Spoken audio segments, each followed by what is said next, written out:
Hi guys! So for today is medyo nagki-crave ako sa mini donut.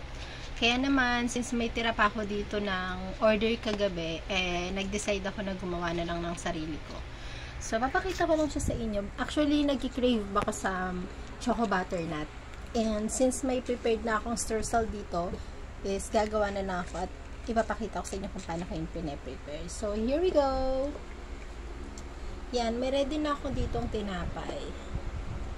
Yan, so pipiliin ko yung reject. Yung reject yung mga ano-ano na, yung mga nade-deform na. So, syempre, yun na lang yung kakainin ko para yan. Tapos, ilalagay ko lang siya dito sa, syempre, kinamay ko na siya kasi sa akin naman siya, hindi naman sa inyo eh. So, ayan. Ginawa ko siya dito sa dip. Tapos, ilalagay ko siya dito sa prepared streusel ko. Hindi ko alam kung tama yung spelling ko So, since ako naman to, ako na bahala mag-decide kung paano ko siya ipopronounce.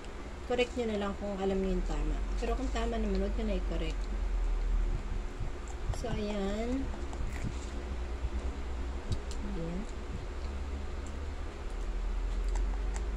Hindi ako lang masyadong, makapal yung streusel. Tama na.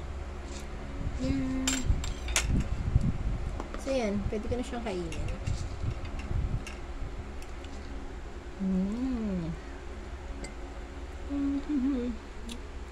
Hindi masyadong kita yung pagka-moist niya. Pero masarap to. Kasi choco moist po yung bread niya. Order na kayo ha.